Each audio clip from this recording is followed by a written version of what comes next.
Everything you know about the stock market says that stocks should be crushing right now. Stocks right now are trading at valuations that is impossible to justify based on their real earnings. And America at the same time is stuck in a war that it can't win on one side and it cannot quit on the other side. And yet the market is hitting all-time high after all-time high. Most investors look at this and they see madness. But what if I told you that this war is exactly the reason why the stock market hasn't crashed yet, and it's not going to crash anytime soon, at least not in the next couple of years. Because what is happening right now isn't normal market behavior. It's a playbook that the government has used before. Last time America did this, it lasted for more than 30 years and it erased a third of savers' wealth without a single vote in the Congress. By the end of this video, you will find out who exactly is paying for this market bull, and the uncomfortable truth is that it might be you and you don't know it. Let me explain. America is trapped. On one side, it can't reopen the strait. This war has been going on for multiple months and America has carried multiple airstrikes which did not actually help to open the strait. On the other side, there is no way we can actually stop this fight. Why? Because America must control the most important maritime choke point in the world. If you don't do that, suddenly you will lose the entire Middle East. And the problem with this war is that America is fighting this war on credit. The US government isn't raising taxes to let the average American pay for the war. The government is borrowing the money to fight the war, and the only bill that the average American is paying is the interest on that debt. Last year, the total interest payments have been $970 billion. This year, they are going to rise to $1.2 trillion. And the Federal Reserve is trapped between two really bad options because this war is causing massive inflation. On one side, because this war is entirely financed by debt, that means that the amount of money in the economy is rising substantially. But because this war is happening in the most important maritime choke point in the world, where a third of the global oil supply goes through, it is causing a global inflation. That global inflation is happening because there is a serious oil shock in the market. And now the Fed has two options. On one side, the Fed's supposed to raise the interest rates to tackle that inflation. But the Treasury can't actually pay so much interest. Imagine if the Fed would raise the interest rates to 6 or 7%. Interest payments can rise as high as $2 trillion. Almost half of all the money that the government collects from taxes would actually go into interest payments. That is something that is entirely unacceptable for the US government. The second option is the Fed will basically hold the interest rates even though that inflation is going to rise. Imagine you are holding a US debt and the bond pays you 4% while inflation is 6%. You're actually losing money on holding that investment. And let me ask you, are you ready to make a very bad investment where you're going to lose money? Well, of course not. Every time you go and buy a stock or a bond or a crypto, you're doing that with the intention that you want to make money. And let me tell you a secret, that's what every single investor does. So when investors realize that holding these bonds means that they're actually losing money because the real yields are negative, suddenly they will start massively selling off their bonds, and that could actually trigger a massive crash in the bond market. But unfortunately, most bond investors are actually trapped in the US bond market. Think about it this way. Who do you think are the largest bond holders in the world? Well, first of all, these are foreign central banks that are using the US bonds in order to keep in their reserves. Look, think about the Chinese central bank or the Japanese central bank. If these bonds are going to have negative yields, do you think the Chinese central bank suddenly will start selling off their US treasuries or the Japanese central bank? Well, of course not. Central banks must hold a lot of foreign reserves in order to protect their own currencies. They're consistently using these foreign reserves to stabilize their own currencies.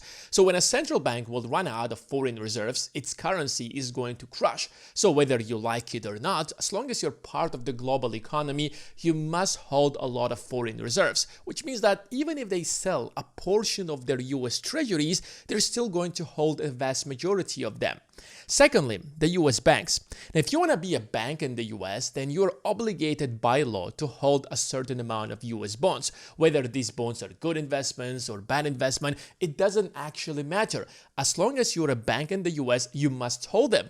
So the US government knows for a fact that these banks are not going to sell them. Thirdly, Pension funds. You are paying taxes because you want to receive Social Security payments, but the Social Security Trust Fund has to take that money and invest it. And the only place they can invest that money is the US Treasuries. And because Social Security Trust Funds are part of the US government, there is no way they're selling them because there is no other investment they're allowed to do so. So if that investment is not really a great investment, whether you like it or you don't like it, they will continue holding to their US Treasuries. And fourthly, money market funds. Well, these are huge financial institutions that deal with the US financial system. This could be investment firms, and by law, they're also obligated to hold a certain amount of US Treasuries. If US bonds will be paying negative yields, they will certainly sell some of them, but the vast majority of the US Treasuries, they will hold to them because they're obligated by law. The only US debt holders who are free to leave the system are, first of all, household investors and hedge funds.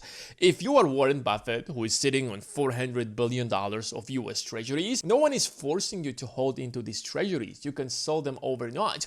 But Warren Buffett is a different example. He's the only person with so much US Treasuries, and it's not him personally holding so much US Treasuries, but rather Berkshire Hathaway, that is a publicly traded firm who's trying to maximize the return for their investments. He might sell some of these US Treasuries, but if you think about it, overall, that's maybe $1 trillion, best case scenario, $2 trillion. And finally, foreign private investors. Investors from all across the globe still invest in the US Treasuries. There is also a risk that some of that investment will leave the US bond market. But overall, the vast majority of the US bonds cannot possibly be sold because this is how the system works, and all these players are actually trapped in the US bond market. So here's the Fed's plan. Let's let inflation go to 4%, maybe 5%, maybe even 6%. On one side, that is really bad. But here's what we do. We're not going to raise the interest rates. In fact, we might even lower down interest rates to 3.5%, maybe even 3%. But then investors will not be buying all of these yields that the government has to refinance. Well, the Fed is going to step in, and suddenly, through quantitative easing, it is going to buy these yields in order to cap the yields. Suddenly, inflation is rising on one side, but the yields on the US Treasuries are not rising, and that allows the US government still run a $2 trillion deficit regardless and pay the exact same amount of interest payments. If foreign investors and hedge funds will sell their bonds, the Fed will step in and just buy them to keep the yields at the exact same level. But why would the Federal Reserve do that? Because that might be the only way to fix the US economy and get rid of that huge debt that the economy has right now. Remember, the GDP is measured in current prices. So if prices are going to rise, then the GDP is going to rise. If you look at the GDP equation, what you have: consumption, investment, net exports, and all of that is measured taking the current prices. So if prices rise by 6%, then suddenly the overall GDP, or the nominal GDP as it's known, is also going to rise. Suddenly, the total GDP is rising significantly faster than the debt. In a single year, it won't actually make a huge difference, but within 5 to 10 years, suddenly the debt to GDP ratio is going to go down substantially. And that's, by the way, what happened after World War II. The US government found itself in a situation where the total debt to GDP ratio was about 120%. Do you think suddenly the US government paid off that debt? Well, of course not. The US government will never do such a dumb thing. As the nominal GDP began growing, especially in 1960s and 70s when the US ran such a huge inflation, the debt to GDP ratio substantially went down to as low as 30%. Inflation in 1960s starts rising. By 1970, it crosses 5%, and by 1970s, it rises to as high as 13.5%. And you might think that it was catastrophic for the US government. However, if you look at the GDP during the exact same period, you can see that in 1960s, the GDP was less than $800 billion. By 1984, the GDP almost crosses $4 trillion. Yes, the US government had so much debt, but since the GDP has risen substantially right now, the new debt to GDP ratio was like 35%. Suddenly, the total US government debt is insignificant compared to the size of the economy. And the US government is doing that by the name of saving the world by preventing Iran from having nuclear weapons, but there is a price to pay. Certainly, there are going to be foreign investors and nations that will not actually like that, and they will start moving away from the US dollar. But there is one caveat. You can start using China's Enbridge system to trade oil, but at the end of the day, your central bank must hold a certain amount of reserve currencies in order to balance your currency in the international markets. So you will be holding a lot of currency anyways, and which currency are going to hold? A portion of that money is certainly going to go into other bond markets such as Australia and Germany, but the Australian bond market is very small and there is a limited number of German bonds in the market. The rest of the world can simply go and buy the German bonds or Australian bonds or the Greek bonds. So whether you like it or not, if you want to hold a currency that pays any kind of interest, you will have to hold a certain amount of US dollars, even if you will not be using the US dollars in global transactions. But the share of the US dollar as the global reserve currency isn't going to substantially go down. Now it's about 58%, so it might go down to 45%.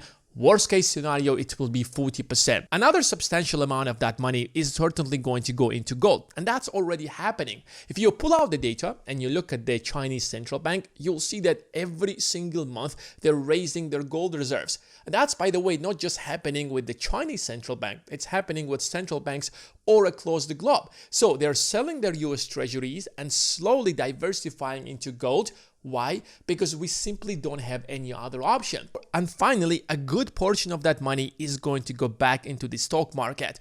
We have blue chip stocks such as Apple and Microsoft, and these are very stable investments who are making investments into AI. They're growing their businesses. They're making a lot of money. So if you're a hedge fund or investor, especially in the US, what are the other options you have if the US bonds are paying you negative yields? Of course, you can invest some of that money into gold, but again, gold isn't actually yielding anything. The only reason that gold prices are rising is because the value of the US dollar is actually going down. So the only way for you to make a good investment is going to be the stock market. If bonds are yielding negative, then holding US dollars is going to be a lot worse. And as long as there is going to be 5 or 6% inflation, and then prices will rise overall, then earnings of these companies are going to rise anyways. So even though when you look at this valuation, they seem really insane and they might not actually make sense. And in a normal market circumstances, investors would usually sell this kind of investments. But because we are in an unusual market that is deeply manipulated by the government overall, investors simply don't see a single choice except just to be an investor in these big tech companies that they know that they will continue rising. At least they will be making some real gains out of them. That doesn't mean that every single stock is going to rise dramatically. If it's an overhyped stock such as SpaceX, it's certainly going to collapse. And that's why you have to understand how to analyze these stocks and find out which are going to be. That's why the only way from now onwards to make money and get rich is to know which stocks to buy, how to analyze these stocks, how to find their valuations and find out which of these stocks are most likely going to rise. And if you know how to do that, all you gotta do is just keep investing in them. And that's probably the fastest way to build wealth right now. And if you wanna know what are the top 5 stocks that will be the biggest winner out of this, then check out the Investing Academy. There I analyze stocks, find valuations, and share where exactly am I investing my money. The link is in the description.